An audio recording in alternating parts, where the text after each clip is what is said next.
আচ্ছা, একটা প্রশ্ন করি। কারো শরীর দিয়ে কি একটা লাইট বাল্ব জ্বালানো সম্ভব? শুনতে একটু অদ্ভুত লাগছে, তাই না? কিন্তু ব্যাপারটা যতটা সায়েন্স ফিকশন মনে হচ্ছে, ততটা কিন্তু নয়। আমাদের নিজেদের শরীরেই এর উত্তর লুকিয়ে আছে। চলুন, একটু ভেতরের গল্পটা জেনে আসি। হ্যাঁ, একদম ঠিক।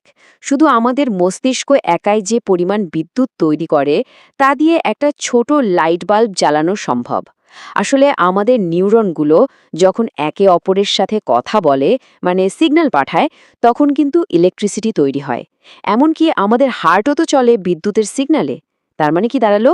আমাদের শরীরটা আসলে একটা চলন্ত, জীবন্ত পাওয়ার স্টেশন।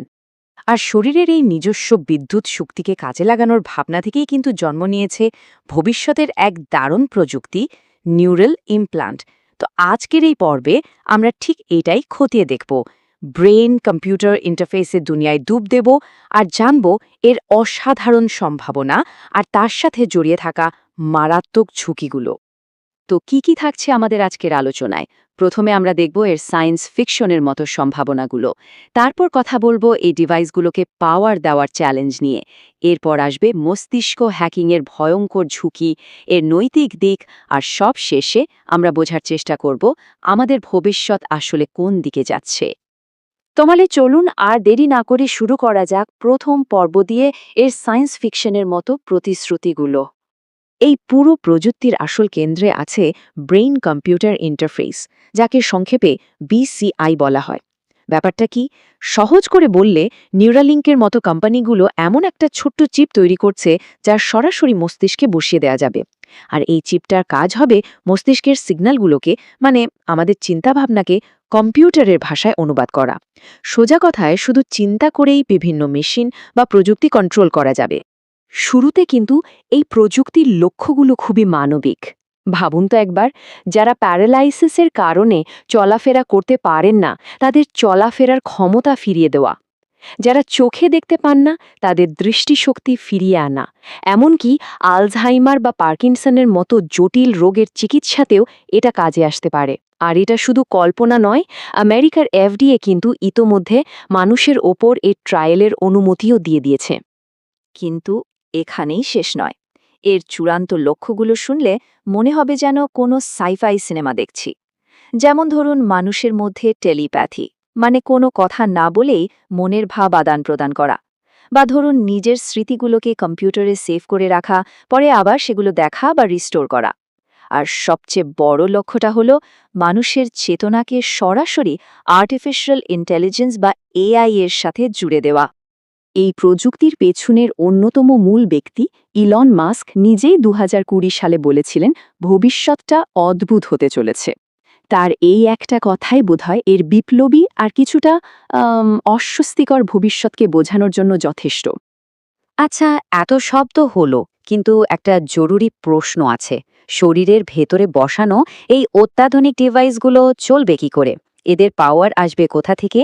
আর এখানে ইঞ্জিনিয়ারদের জন্য সবচেয়ে বড় চ্যালেঞ্জটা অপেক্ষা করছে।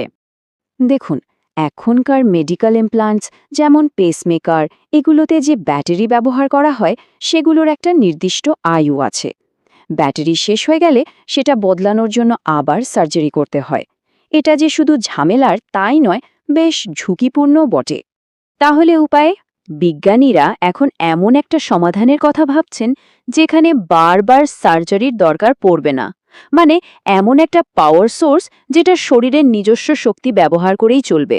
একদিকে আছে প্রচলিত ব্যাটারি, যার আয়ু সীমিত এবং বদলানোর জন্য সার্জারি লাগে। আর অন্যদিকে আছে শরীর চালিত সমাধান, যা কিনা নিজে নিজেই চলতে পারবে, শরীরের ভেতরের রিসোর্স ব্যবহার করে। এর একটা দারুণ উদাহরণ হতে পারে নাটো ব্যাটারি, পুরো নাম সোডিয়াম অক্সিজেন ব্যাটারি। এটা এখনও পরীক্ষামূলক পর্যায়ে আছে, কিন্তু এর আইডিয়াটা অসাধারণ। এই ব্যাটারিটা আমাদের শরীরের তরল থেকে অক্সিজেন নিয়ে সেটার সাথে বিক্রিয়া করে বিদ্যুৎ তৈরি করতে পারে।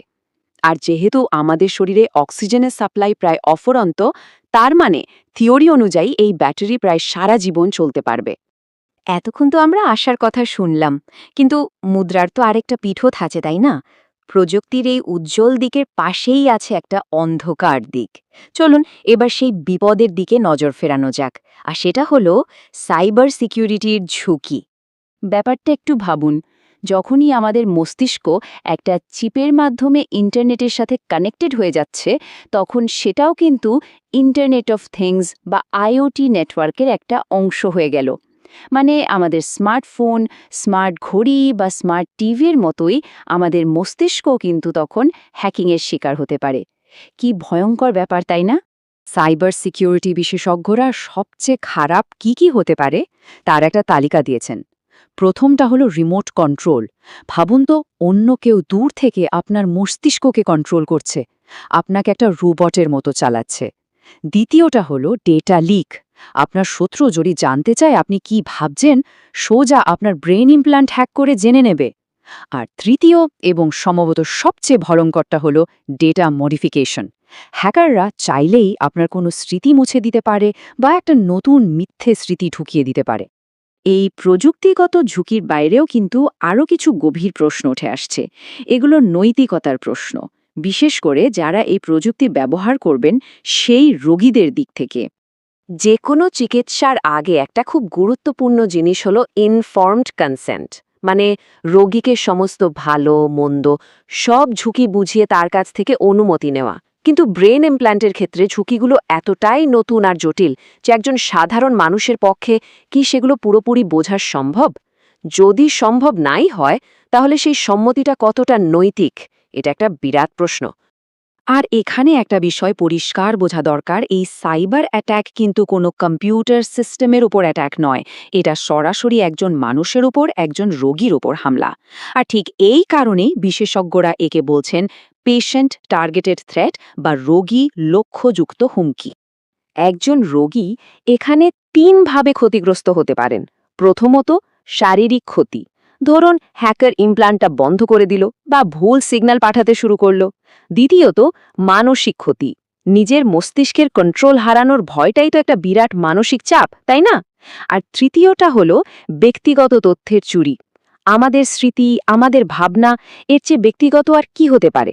সেটার চুরি হয়ে যাওয়া মানে গোপনীয়তার চূড়ান্ত অবমাননা। তাহলে একদিকে অপার সম্ভাবনা আর অন্যদিকে মারাত্মক বিপদ। এই দুয়ের টানাপোড়েনে আমাদের বায়োনিক ভবিষ্যৎটা ঠিক কেমন হতে চলেছে? চলুন শেষ অংশে আমরা সেই আলোচনাতেই যাই। এখনই হয়তো আতঙ্কিত হওয়ার কিছু নেই। সফটওয়্যার ডেভেলপমেন্ট বিশেষজ্ঞ লিওনার্ডো সিলভার মতো অনেকেই মনে করেন এই ধরনের অ্যাডভান্সড প্রযুক্তি আমাদের হাতে আসতে এখনও অন্তত 10 বছর বাকি। এই কথাটা আমাদের একটা জিনিস মনে করিয়ে দেয়, যদিও সম্ভাবনাগুলো বিশাল, আমাদের হাতে এখনও সময় আছে। সময় আছে এর বিপদগুলো নিয়ে ভাবার, আলোচনা করার আর সঠিক পদক্ষেপ নেয়ার। সবশেষে একটা প্রশ্ন রেখে যাই সবার ভাবনার জন্য।